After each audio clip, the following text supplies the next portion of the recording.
Hindi yan totoo. Hindi magpapakasal sa'yo si Paloma. At bakit? Sa tingin mo ba ikaw lang ang pwedeng ikasal?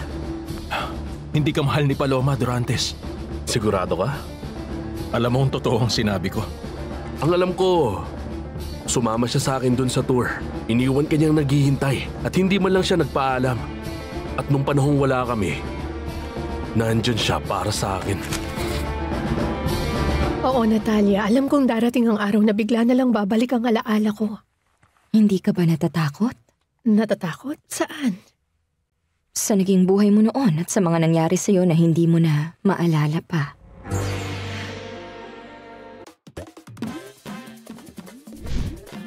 Hindi ka ba natatakot?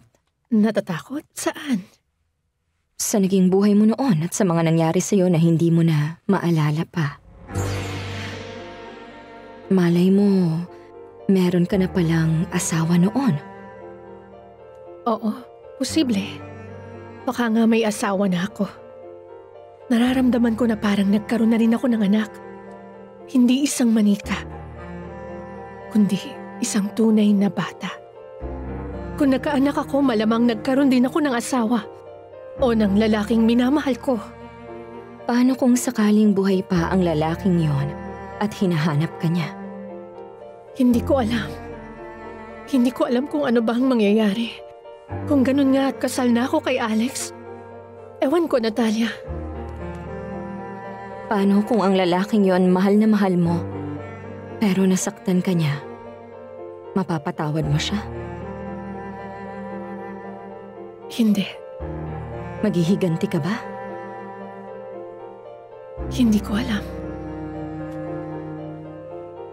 Maaring oo, Natalia. Maaring maghiganti ako sa kanya. Kalma ka lang. Iba na ang sitwasyon ngayon. Hindi na natin tumaayos sa suntukan. Hindi man kami nakadalo sa kasal mo pero matutuwa kami ni Paloma na imbitahan ka sa kasal namin at sana lang pumunta ka.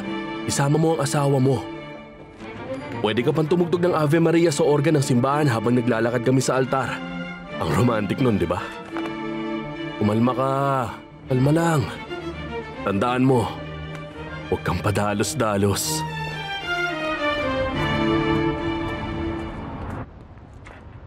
Hello, Tito. Kumusta, Fernando Jose? Halika. Ang ganda na ng bahay niyo ngayon. Si Soledad. Namili lang sandali si Soledad at dahil mas maayos na ang pakiramdam ko, sinisimulan ko ng balikan ang mga trabaho ko. Upo ka muna. Ikaw naman, kailan ang sunod mong concert? Sa susunod na linggo na. Mukhang balisa ka ngayon. Hindi balisa ang tamang salita, Tito. Desperado na ako, Tito. Bakit? Ano bang nangyari? Si Paloma ikakasal na kay Alex Durantes. Pero bakit parang sobrang apektado ka yata, Fernando Jose? Kasal ka na rin naman kay Fedra. Pero mahal ko pa rin si Paloma, Tito. Mahal ko pa rin siya. Galing ka ba kay Natalia? Oo. Ay, Diyos ko, malungkot ka na naman. Oo. Kahit hindi naman dapat. Nag-away kayo ni Sir Alex, no? Hindi, kabaliktaran pa nga. Ay, alam mo, Clarita, sinabi kong pakakasalan ko siya. Tito, gusto ko na siyang kalimutan pero hindi ko matanggap na magiging pag-aari siya ng iba. Kahit pa tinanggihan na niya ako, kahit hindi niya nararamdaman ang nararamdaman ko. Fernando Jose, walang dahilan para maapektuhan ka sa ginagawa niya. Pero hindi ko mapigilang maapektuhan. Gusto ko na siyang kalimutan. Maging manhid ka na lang sa ginagawa niya. Hindi ko kaya. Kung hindi siya umalis nang hindi nagpapaalam, sana magkasama pa rin kami hanggang ngayon at masaya. Hindi sana si Fedra, kundi siyang napangasawa ko.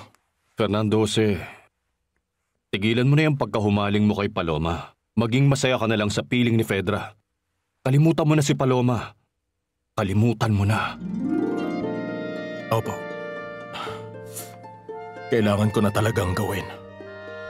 Hahayaan ko na siya sa buhay niya.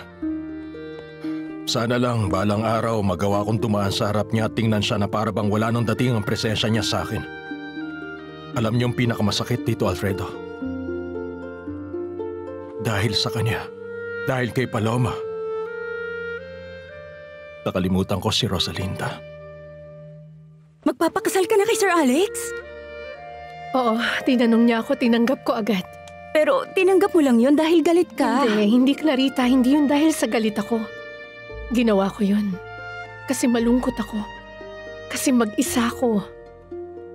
Kasi kailangan ko ng pagmamahal. Pasasalamat ko na rin ito. Paano na yung pianista? Kahapon biglang nakita kami. Ano sinabi niya sa'yo? Wala na talaga kaming pag-asa. Imposible na yung mangyari. May asawa na siya at tuluyan ang natapos ang lahat sa amin. Kahit na, alam kong dito sa puso ko may parte pa rin siya. At mamahalin ko pa rin siya. Ng sobra-sobra. Rosalinda, Rosalinda.